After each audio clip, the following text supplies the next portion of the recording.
mayambu Amazing Bible Prophecy Ministry na taram noksari ngasi aina lokot sagatruba topic ti the two covenants warepnaba ani haiba sigi maramda ikoi nei namin se Bible da warepnaba makal ani yawe hariba se kari no hariba sigi maramda ikoi na phajana bab tamina se hariba warepnaba sigi maramda bab ta dabadagi mina lana thajaba kyamram lai tubu Bible ki matung na masi asengbo warepnaba ani se kari no haibase masigi maramda ikoi yengmina si ahan bada ikoi isora sangjasi mongonda ki thawai sengbani si hena bhab taningai kidama sargada laibe pa yam thagasare na ki thawandagi ngasi pa warepnaba makhalani asigi maramda papsalbun nai khara nanaina na ki Bible dagi khara share tawjagadori masida nana port ne view aina ngam koding na ki aning bi wen view pa na ki wahi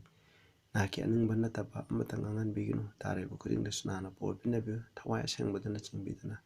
aseng bo warepnaba ani ase kari no habse pasana mamuptana pasana khanba khangbang man view hai bo warepnaba sigi maramda mina aran ba wakhal kyamrum lana khan thajana ba kyamrum lai masi punamo chamamno punamo se kon view Prabhu Jesu Christ gi mingda kurumjari amen armada ikoi parasi kapinan makhal ani lei hairiba kapinan se kari no ase akoi yengchi Galatians 4 gi 24 da sida asumna which things are an allegory hairiba ramsing ase ikoina kariguma posa ama loksalaga hena bhab taningai gi tamak takpuni allegory ede tubu khanai for these are the two covenant warepnaba ani to disini one from the Mount Sinai amana Mount Sinai dagini with gender to bondage masina ikobu makha polali wishes agar masida Galatian 4 da sangdana base Abraham gi masa ani lai amana Hagar dagini amana aikona sara dagini habse masini madugi makoi ani aduga sangdamnabani adamai tawduna Hagar dagi pokpa asina akoina minai oi adamai tawduna 10 commandment asina ikoi asi 10 commandment hadi covenant Mount Sinai da sengkiba covenant asina sini aduga Abraham gi macha koina Isaac ta sengkiba asina masini haibduga madunda sangdamnaraga takpani masidagi akoina khangai warepnaba ani lei amana Sinai da sembani adu amana kadai da sembano haibse aikoi amu yangsi 9:4 da sumna hai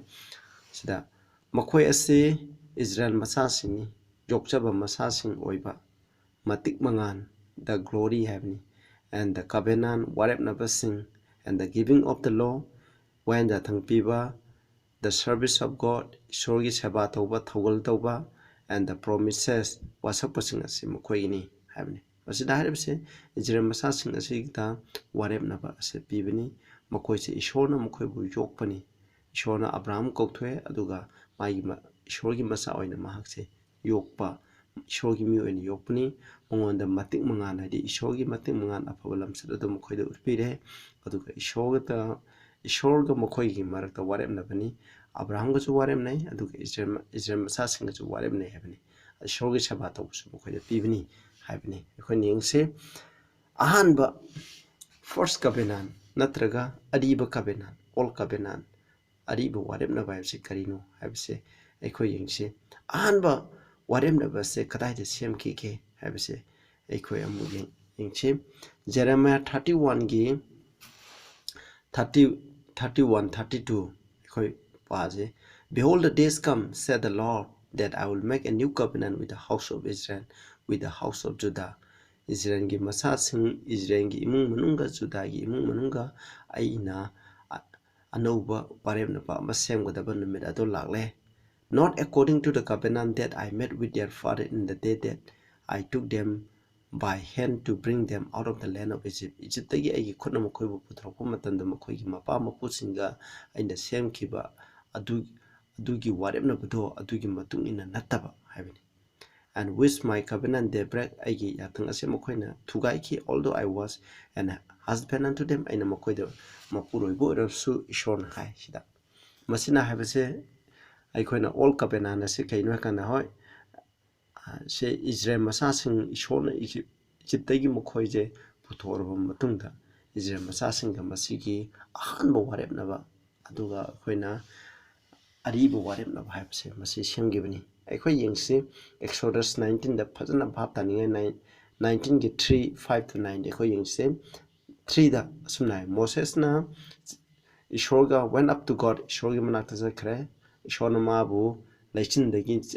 Ishor chingyawdagi mahapu gaurakhi aduga hai thus shall thou say unto the house of Jacob Jacob ki masasing dang asumna hayu tell the children of Israel Israel ki masasing da asumna hayu now therefore hojikti maram aduna if you will obey my voice indeed keep my covenant then ye shall be a peculiar treasure unto me above all the people pitip da le pacha khudma ki mathakta nakhoi se yamna top top makhalgi mani mukta ama oigini nakhoi na aigi warepnaba se ngaklaba aduga nakhoi na aigi khonjena se illabadi haibani for all the earth is mine maram de pitip punama aigini haibani aina haibdi masida pamje ishrona Israel masasing asiga warepnaba mapi pa warepnaba kabenana masemba pami haireba kabenana se mokhoine inba taradi mokhoi prithibida yamna akangnaba lanamo oigini haibani verse 6 ta hai nakhoi ase aingonda purohit chiki ningthauleba amo oigini yamna asengba jati amo oigini hairiba wahi ase nahangna Israel masasingda hayu haina hai verse 8 amu yengsi Moses came and called for the elders of the Moses na lae aduga Israel masasing ahalsing ase mokoising adubu kaurame let before their faces all this one shona monda ya hayu haikiba haigibasing ado mokoigi mamangda mahana mokoigi maithongi mamangda mahana madu khudima ado Israel masasing aduda haibirami verse Israel masasina kari response pibra yengminase adumi khudima aduna hai all that the Lord has spoken we will do ishona haiba khudima ikhoine ingani haibni aduga Moses na Israel masasina mokoine ingane hai madudagi Moses na amuk misina haiba wahi ado ishoda mana tamme aduga ishona hai Moses ta chalo ai akung ba leichin namada ai nakhoida lakani aduga aina haibado the people may hear what I speak with thee aina ngangbudo makho misingna taningai gidama nangbu thajaningai gidama aduna hairiba waising adong Israel masasingda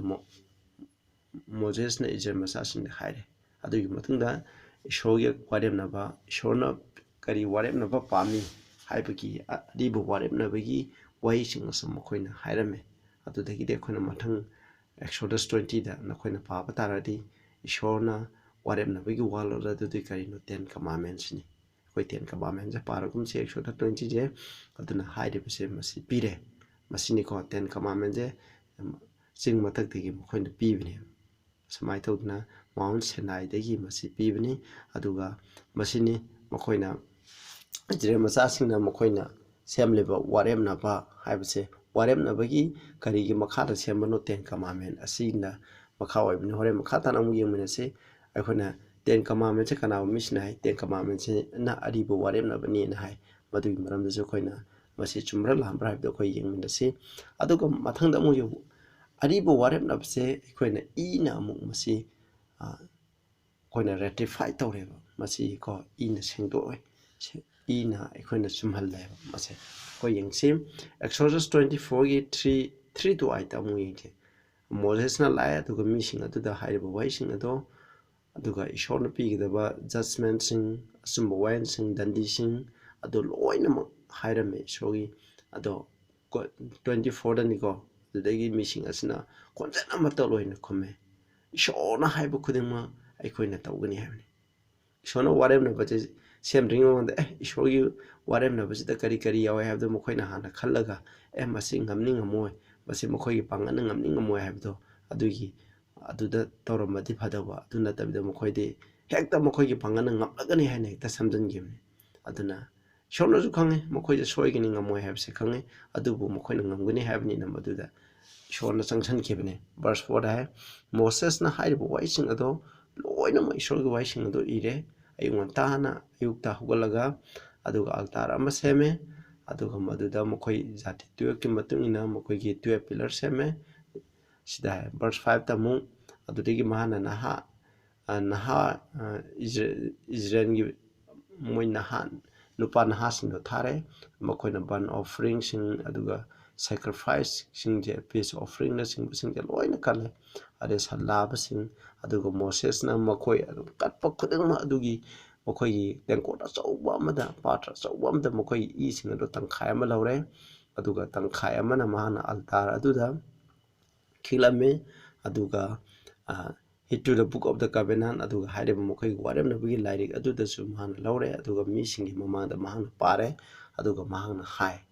hengo all that the Lord has said we will do and be obedient aduga mi khudimang na mokoi na hai shon hai ba khudimang se aikoi na tawgani habni masida yawri bade maana pari se ten commandment gi maram de mokoi na paapse mokoi na habni mi pung khudimang habni aikoi na masi khudimang tawgani habni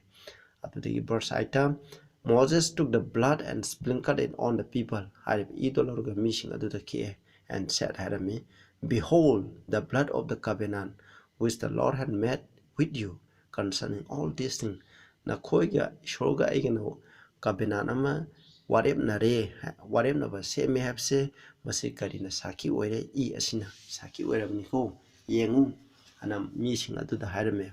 haibe yeduno shoga mokoiga warem na ba se yare habdo madugi saki do adumna oirammi habni aduna ka khoina mu yengse Hebrew 9 gi 8 9 10 ase basida adi bo warem na ba no warem na bigi maram da fazad irebne khoina 9 gi 18 to 21 da mu yengne se ko isnapsen whereupon neither the first testament was dedicated without blood testament have the covenant have ga mane masigo kana covenant harsi aduna hanba covenant asisu I yaudana di kathokiba leite habni haidi I yauraga kathoki habni masina habdi aduga 19 da when Moses has spoken every precept to all the people according to the law aduda iba adugi matuna ten commandment da yawbigi matuna masigi precept masigi niti niyam khudam loina miyam da hairba matamda mahana sanlabasing adugi aduga haming sing adugi aduga ising scarlet wool hyssop mokoi pambini mokoina sengdon nyai gi dama hairba hyssop tuna lauraga lairik amsung missing aduda ki hai this is the blood of the testament which God had enjoined upon you ishona na koida pibi khraba warem na bagi ado masini hai moreover he sprinkled with blood both the tabernacles all the vessels of the ministry tabernacle adi ishogi sanctuary man the yarba vessels sing adusu masina khitwe masina takudi ariba warem na ba se masi ishoga mokoi warem na habigi saki masi bu ratify to busi kaino aduna ratify to we have se masi aikoina khange aduni masida aikoina ware amu yengmendase masigi all covenant asida soiri se karino habse aduga Exodus 34:28 ta bihingchi aduna Moses numini funi ahin nifuni jingda lairame maksa de ma ising thakte aduga mahana upon the tables the words of the covenant and commandment ado kona nungi table ani aduda iramme yai aduga determine 9 gi 9 10 amus hai mana singda sale oje aireba table of stone nungda iba ten commandment gi plate ani to lowningai gi dama evil the tables of the covenant which the Lord made with you shall not missing then I abode in the aduna Moses said 40 day 40 night mana singda lairame ma saate ma thakte habne adugi matungda ishona table ani do pire mai makhut mangna iba habne ten commandment ishogi makhuna ibne aduga table ani warem na big table ani to pire aduga on them was written according to all the word which the Lord spake with you in the mount out of the midst of fire the day of aduna ishona na khoiga warem na bigi matungna madu pire habne masina laira aduna warem na vibe se karino habse masini yengse ekhoina khatana yana bhapta ningai kidama is the 10 commandment the old covenant 10 commandment have say old covenant adura habni haidi old covenant adu 10 commandment la habni akoina masi chatringa mamangda what is a covenant warem na vibe se karino ko yengse Webster dictionary dagi mana piba definition asi yengse number 1 da mana hai Webster dictionary narina asna pai A mutual consent or agreement of 2 or more person mi ani natraga ani dagi henbasingna mokoina mutual ko mokoi bhat tanaraga mokoina yanaba agreement amaneba to do or not to bear some act or thing mokoina karigum khara tauba aduga karigum khara taudanaba aduneba a context stipulation masinangna mokoi anina haidi misang ani mi ani natra ani de henbana masi siambaneba oroina mi ani gi marakta kabenanda sitamne aduna hairibase masi tauba yaba masi tauba yadaba haina one yana cheron ama yawre basida a covenant is created by did in writing covenant habse iraga did oina masi magi thabak se iraga thammeba seal and educated aduga sumname aduga masi thabak oina pangthoeba or it may be implied in the contract aduga contract adi masida contract aduki matungna masi imply tawreba mathang to the a writing containing the terms of agreement or contract between party mi party ani gi marakta ani de hembasing gi marakta mokoi gi yana cheron aduneba sida ibje or clause of agreement in deed containing the covenant ato yawa masigi khona khange covenant haiba sida aikona mi kanglup ani leirani amana party ani mi hoi mi kanglup amade hembe ani de badu ishona ijenjing sembadi kari covenant ha kanda ishorga Israel masasinga gi marakta sembane masiko adugo makoina masida eiba dudi kari no hakana makoina covenant asigi eiba dudi kari gi makhada yana bono haiba haibde ishorga Israel masasinga semba eiba dudi kari no ten commandment ishona haibna ten commandment se nakoina inga illabadi nakoi inba ngambra ngamdabra haibduneba adu mission haibsina masi inba ngamgani haibne adu inba ngamba taradi nakoi Prithvi असिदे यामना special होइबा peculiar treasure होइबो गनि नखोजे पुरुषसिंग नि थलेबा गनि नखोजे असंग जाति ammo ओइखनि हाबसे मसिने अदु मतमदा इजरा मसासिने मसिदि मखोइना कबिनान दे सेमदिंगे मादा इशोरना पिगिदो करि करि no हाना खंगगा हाना मखोइना तौरदि फबा खंदिंदे इशोरना हाइबो खुदि मखोइलो इनगनि हाइना मखोइना हाइदो तेन कमामे दम खोइदा होय हाना दे लेरसु लैद्रु मखोइना कावख्रमनिना इशोरना पिद्रिंगे मादा मखोइना ngमगनि हाइबने मसिना हाइबदि मखोइ पांगन ngमगनि हाइबने मदुनि सिदा सेमलेबिसे अदुना एखोइना सिदा यंगबदि तेन कमामेन हाइबसे एखोइना कबेनान की सरुक अम पार्ट अमनेबा तेन कमामेन सिना कबेनान होल ने हाइबदि याते सिनावसिं मसिदा यावरिजे मी लेरे पार्टी अनि लेरे इशोरगा इजरम सासिंग लेरे अदुगा मखोइना यानाबगी कंडीशन अदुदि तेन कमामेन तेन कमामेन करिसो सोइबे लेते सिनावसा अदुबु मसिदा सोइरिबसे करिनो याकंदा कमाइना ngakni habsineba masida soiribse enko ishorgi pata soide Israel masasingi pata soibne aduna masida all covenant yauribse karino haiba matamda masini aduga kana mission hai aduna kona Deuteronomy 4:13 da he declared unto you this covenant which he commanded to you even 10 commandments he wrote them upon the tables of stone. So Deuteronomy 4:13 hairaga mission habisna all covenant di 10 commandment ni all covenant chanadre aduna 10 commandment chanadre na masida min hai 9:11 da jo hai he came to pass at the end of 40 days and 40 nights that the Lord gave me 2 tables of stone even the table of covenant tebanang gi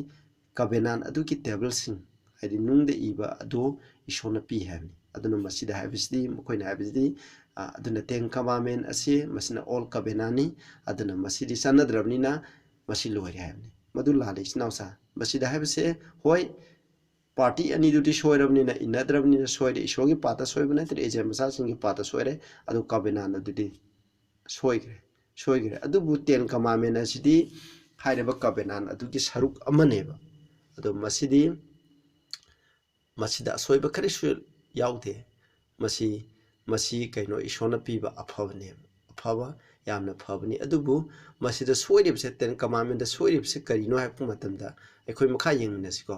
why is the old covenant null and void 10 commandment se makoina hojik chanadriba masi mangan kribse karigino ekhoi yengse Jeremiah 31 gi 32 da ekhoi khing ngasai pagramni adu phajana yengmenase ekhoi horen jomo parakani not according to the covenant that I made with their father in the day I took them by the hand to bring them out of the land of Egypt Egyptagi mukhoina puthropa matamda sinai singda senggiba covenant do adugi matungna nateko aina na khoida senggodariba anoba covenant de hamni with my covenant they break hoji aike mokhoi lemnaba covenant mukhoina thugaire although I was an husband unto them said the Lord thugaire di ishon haiba khudema ai khoina ingani hare aduna ꯑꯩꯈꯣꯏꯒꯤ ꯏꯁꯣꯔꯒꯤ ten ꯀꯃꯥꯟꯃꯦꯟ ꯏꯁꯣꯔ ꯈꯛꯇꯪ ꯈꯨꯔꯝꯒꯗꯕꯅꯤ ꯂꯥꯏꯃꯨꯇꯤ ꯏꯔꯥꯠꯄ ꯌꯥꯗꯦ ꯑꯗꯨꯒꯤ ꯃꯇꯨꯡꯗ ꯌꯦꯡꯉꯨ ꯑꯦꯛꯁꯣꯗꯁ ꯑꯩꯈꯣꯏꯅ 20ꯗ ꯁꯦꯝꯃꯦ ꯀꯕꯦꯅꯥꯟ ꯁꯦꯝꯃꯦ 24ꯗ ꯔꯦꯇꯤꯐꯥꯏ ꯇꯧꯔꯦ ꯑꯗꯨꯒꯤ ꯃꯇꯨꯡꯗ ꯑꯦꯛꯁꯣꯗꯁ 32ꯗ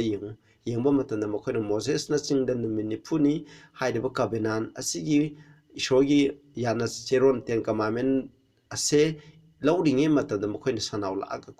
ꯈꯨꯔꯨꯝꯃꯦꯕ ꯁꯅꯥꯎ ꯑꯩꯈꯣꯏ ꯁꯅꯥꯎ ꯃꯆꯥꯒꯤ ꯃꯥꯒꯤ ꯀꯥꯞꯇꯨ ꯁꯦꯝꯃ ꯈꯨꯔꯨꯝꯃꯦꯕ ꯃꯁꯤꯅ ꯃꯔꯝ ꯑꯣꯏꯗꯨꯅ ꯀꯩꯗꯧꯕ ꯏꯁꯣꯔꯅ ꯃꯈꯣꯏꯅ ꯏꯁꯣꯔꯅ ꯍꯥꯏꯕꯤꯕ ꯌꯥꯊꯪ ꯈꯨꯗꯤꯡꯃꯛ ꯑꯩꯈꯣꯏꯅ ꯏꯟꯒꯅꯤ ꯍꯥꯏꯕꯗꯤ ꯃꯗꯨꯗ ꯃꯈꯣꯏꯅ ꯊꯨꯒꯥꯏꯔꯦꯕ ꯍꯥꯏꯕꯗꯤ ꯃꯈꯣꯏꯅ ꯍꯥꯟꯅ ꯈꯟꯊꯍꯧꯗꯗꯅ ꯃꯁꯤ ꯏꯁꯣꯔꯒꯤ ꯄꯥꯡꯒꯟ ꯏꯁꯣꯔꯒꯤ ꯒ꯭ꯔꯦꯁ ꯌꯥꯎꯗꯅꯗꯤ ꯃꯁꯤ ꯏꯟꯕ ꯉꯝꯃꯣꯏ ꯍꯥꯏꯕꯁꯤ ꯃꯈꯣꯏꯅ ꯈꯟꯗꯕꯗ ꯃꯈꯣꯏ ꯃꯁꯥꯒꯤ ꯄꯥꯡꯒꯟꯅ ꯃꯁꯤ ꯏꯟꯕ ꯉꯝꯒꯅꯤ ꯍꯥꯏꯕꯁꯤꯅꯦꯕ ꯃꯁꯤꯅꯤꯀꯣ ꯃꯁꯤꯗ ꯌꯥꯝ ꯁꯣꯏꯔꯤꯁꯦ ꯃꯁꯤꯗꯩ ꯑꯣꯜ ꯀꯕꯦꯅꯥꯟꯗ ꯁꯣꯏꯔꯒ ꯃꯁꯤꯅ ꯍꯧꯖꯤꯛ ꯆꯠꯅꯗ꯭ꯔꯤꯕꯁꯤ ꯀꯔꯤꯒꯤꯅꯣ ꯍꯥꯏꯀꯥꯟꯗ ꯃꯁꯤꯗ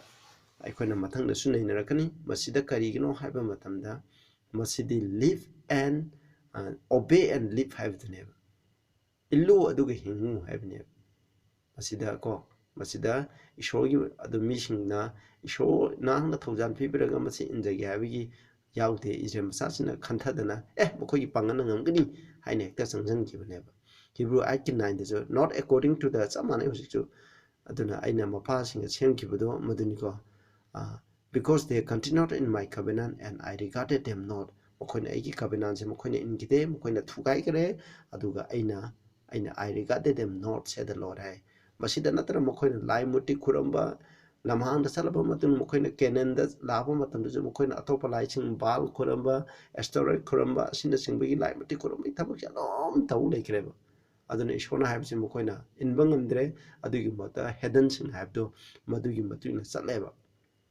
Hebrew 10:9 asum hai then said he lo I come to do thy will O my God sure I nangi aningba togulamni he take it away the first mahana ahanba covenant lokthokre that he may establish the second anishuba je shangwatningai gidam ahamda lokthokre aduna ahanbagi covenant do fail oigre maramdi Israel masasna makhogi pangana isogi yathang tara se ingane habni adu makhoina inbangang kidre makhogi pangana ngang kidre aduna maram udana masi Israel masasinge pata soirabnina isona hujiti anauba ama semlagani habni khoi yengse adoi tadi ꯑꯩꯈꯣꯏꯅ ꯌꯦꯡꯁꯤ was the law of 10 commandment done away ꯑꯗꯨꯗ ꯑꯔꯤꯕ 10 commandment ꯁꯦ ꯃꯥꯡꯈ꯭ꯔꯕ꯭ꯔꯥ ꯁꯤꯅꯤ ꯀꯕꯦꯅꯥꯟꯗꯣ ꯏꯁꯣꯔꯅ Israel ꯃꯆꯥꯁꯤꯡꯅ ꯊꯨꯒꯥꯏꯈ꯭ꯔꯦ ꯃꯁꯤꯒꯤ ꯀꯕꯦꯅꯥꯟꯁꯦ ꯃꯥꯡꯈ꯭ꯔꯕꯅꯤꯅ ꯑꯗꯨꯗꯤ 10 commandment ꯑꯁꯤꯁꯨ ꯃꯥꯡꯈ꯭ꯔꯕ ꯍꯥꯏꯕꯅꯦꯕ ꯌꯦꯡꯀꯣ ꯑꯩꯈꯣꯏ ꯕꯥꯏꯕꯜꯗꯒꯤ ꯌꯦꯡꯃꯤꯟꯅꯁꯤ ꯅꯣ 10 commandment ꯃꯥꯡꯗꯦ ꯃꯔꯝꯗꯤ ꯏꯖꯔꯦꯜ ꯃꯆꯥꯁꯤꯡꯅ ꯀꯩꯗꯧꯒꯦ ꯍꯥꯏꯕꯗ 10 commandment ꯍꯥꯏꯕꯁꯦ ꯑꯩꯈꯣꯏꯅ ꯑꯣꯜ ꯀꯕꯦꯅꯥꯟꯒꯤ ꯃꯈꯣꯏꯒꯤ ꯑꯩꯈꯣꯏꯅ ꯗꯤꯠ ꯑꯗꯨꯅꯦꯕ ꯏꯟꯅꯕ ꯑꯗꯨꯅꯦꯕ ꯌꯥꯅ ꯋꯥꯔꯦꯟ ꯑꯗꯨꯅꯦꯕ ꯍꯥꯏꯗꯤ ꯃꯁꯤ ꯇꯧ ꯃꯁꯤ ꯉꯥꯛꯀꯗꯕꯅꯤ ꯉꯥꯛꯂꯣꯏꯗꯕꯅꯤ ꯍꯥꯏꯅ ꯄꯥꯔꯇꯤ ꯑꯅꯤꯒꯤ ꯃꯔꯛꯇ ꯌꯥꯅꯕ ꯑꯗꯨꯅꯦꯕ ꯑꯗꯨꯕꯨ ꯍꯥꯏꯔꯤꯕ ꯑꯁꯤꯗꯤ ꯌꯥꯝ ꯐꯕ ꯉꯥꯛꯇꯅꯤ 10 commandmentꯗ ꯌꯥꯎꯔꯤꯕꯁꯦ ꯐꯖꯕ ꯉꯥꯛꯇꯅꯤ ꯑꯗꯨꯕꯨ ꯏꯖꯔꯦꯜ ꯃꯆꯥꯁꯤꯡꯅ ꯃꯁꯤ ꯃꯈꯣꯏꯒꯤ ꯄꯥꯡꯒꯟꯅ ꯏꯟꯕ ꯉꯝꯗꯕ ꯃꯈꯣꯏꯅꯁꯨ ꯈꯟꯗꯕ ꯃꯁꯤ ꯄꯥꯄꯤ ꯑꯃꯅ 10 commandmentꯁꯦ ꯃꯄꯨꯡ ꯐꯥꯅ ꯏꯟꯕ ꯍꯥꯏꯕꯁꯦ ꯏꯁꯣꯔꯒꯤ ꯊꯧꯖꯥꯜ ꯌꯥꯎꯗꯅ 10 commandment ꯏꯟꯕ ꯍꯥꯏꯕꯁꯦ ꯁꯨꯡꯑꯣꯏ ꯑꯣꯏꯊꯣꯛꯇꯕꯅꯦꯕ ꯏꯁꯣꯔꯒꯤ ꯊꯧꯖꯥꯜ ꯌꯥꯎꯗꯅ ꯑꯗꯨꯕꯨ ꯏꯖꯔꯦꯜ ꯃꯆꯥꯁꯤꯡꯅꯗꯤ ꯃꯈꯣꯏꯒꯤ ꯄꯥꯡꯒꯟꯅ ꯌꯥꯊꯪ ꯁꯦꯡꯁꯦ ꯏꯟꯕ ꯉꯝꯒꯅꯤ ꯑꯗꯨꯅ ꯑꯗꯨꯒ ꯍꯤꯡꯕ ꯉꯝꯒꯅꯤ ꯍꯥꯏꯕꯁꯤꯅꯦꯕ ꯃꯁꯤꯅ ꯃꯈꯣꯏꯒꯤ ꯁꯣꯏꯕꯅꯦꯕ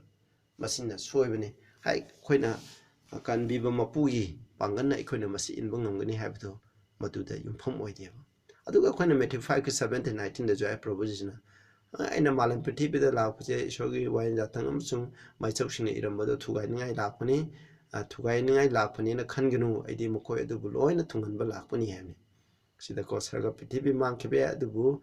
ꯋꯥꯌꯦꯜ ꯌꯥꯊꯪ ꯑꯁꯤꯗꯒꯤ ꯕꯤꯟꯗꯨ ꯑꯃ ꯐꯥꯎꯕ ꯈꯨꯖꯤꯟ ꯃꯆꯦꯠ ꯑꯃ ꯐꯥꯎꯕ ꯃꯥꯡꯉꯣꯏ ꯂꯣꯏꯅꯃꯛ ꯊꯨꯡꯍꯟꯒꯅꯤ ꯍꯥꯏꯕꯅꯤ ꯑꯗꯨꯒ ꯃꯦꯊ꯭ꯌꯨ 19:17-19ꯗ ꯍꯥꯏ ꯄ꯭ꯔꯚꯨ ꯖꯤꯁꯨ ꯈ꯭ꯔꯤꯁꯅ ꯑꯗꯨ 10 commandmentꯁꯦ ꯑꯣꯜ ꯀꯕꯦꯅꯥꯟ ꯃꯥꯡꯈ꯭ꯔꯕꯅꯤꯅ 10 commandmentꯁꯦ ꯃꯥꯡꯈꯤꯕ ꯇꯥꯔꯒꯗꯤ ꯑꯗꯨꯗꯤ ꯄ꯭ꯔꯚꯨ ꯖꯤꯁꯨ ꯈ꯭ꯔꯤꯁꯅ ꯃꯦꯊ꯭ꯌꯨ 19:17-19ꯗ ꯌꯪ ꯔꯨꯂꯔ ꯑꯃꯅ ꯑꯔꯥꯡ ꯈꯨꯕꯝ ꯐꯪꯒꯦꯗꯤ ꯀꯔꯤ ꯇꯧꯒꯅꯤ ꯍꯥꯏꯕ ꯃꯇꯝꯗ ꯄ꯭ꯔꯚꯨ ꯖꯤꯁꯨ ꯈ꯭ꯔꯤꯁꯅ ꯃꯁꯥꯃꯛꯀꯤ ꯕꯆꯟꯗꯒꯤ ꯊꯣꯛꯂꯛꯄ ꯋꯥꯍꯩꯅꯤ if thou will enter into life keep the commandment shogi yathang sing sing awamne 18 da he said unto wish karamba yathang no hai sidanum saja de ten commandment haje Prabhu Jisu Krishna mi hat kanu adun mitu lana ganu mi mapo hurang ganu rama sakhi pi ganu namana pan haibe ilu haibne adu mana samjalaga nangi yuno kaya jana sam kun shu haibne masine masida yauriba basigi thou shall not kill thou shall not commit adultery je krai da yawi ten commandment ge saru yathang kharane Prabhu Jisu Krishna haibe je masine haibe sing na khoi ilo adu da dina khoi arang khum phangani masi Prabhu Jisu Krishna masamana hairamane kana ana so haibe nate khoi arang khum phangge de yathang akadabne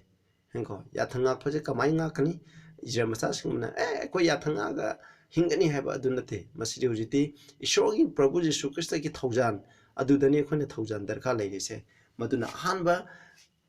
commandment soibase masineba thaujan da jumphom oideba hanba all covenant ase ishogi grace ta jumphom oirga semba nateba maramdi ijram sasina khanthadana khudak da lepkibane masini ko aduga revelation 22 ki 14 da blessed are they do which commandment shogi athang chinga ku mising do phabani makoina koina sahar gi new jerusalem gi gate sing lang laga ahing bigi upambi gi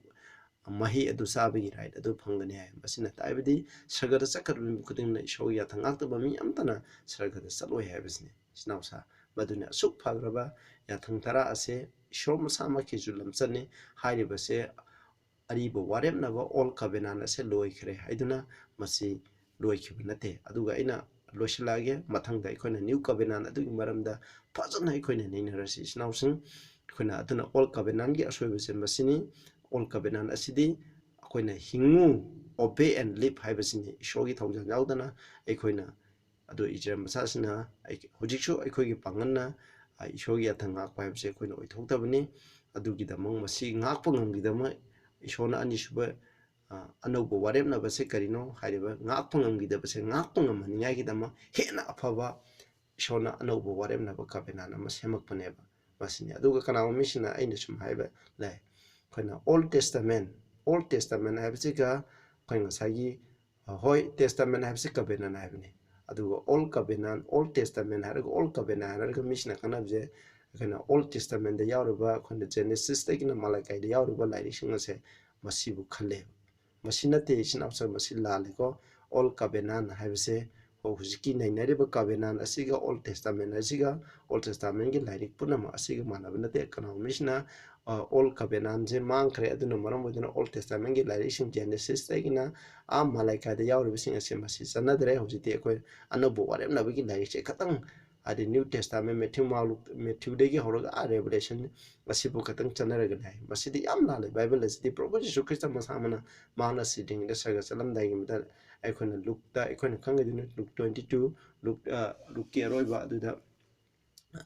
aikona khangiduna mana Emmaus ki lambi da chapa matamda masing maram Psalms da aduga maithok sina Moses ki lyric singda magi maram da irami Moses na aigi maram da irami haina dugi maram da ma loina ta aibsine masi loina mo darka leire aduna Old Covenant mangre haraga Old Testament gi lyric mangre habse masidi yamna aran bani masi aikoina shogi yathang ching se yathang tana se boy to ngai dam honabni tabribo myam da bo pi boysno na koina masi maram da samam na leire ga de hambi be yagani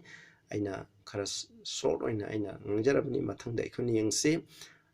anauba warepnaba do koina mathangi topic ta mu pujaralage tabribo myam da ishon bo pi boysno prathana tawsi sagada lebe pa yam thaga sre na ki tawandi koina warepnaba ni ahanbo warepnaba aikana Old Covenant asigi maram da koina ni nakre takrabun tunguding da nana bo pina view duga koina nei neriba se hena pap ta bung mu ko tamoy da nga ngambi do ne hena sumse kangan be hena Prabhu Jisu Krista gi mingda koramjari amen.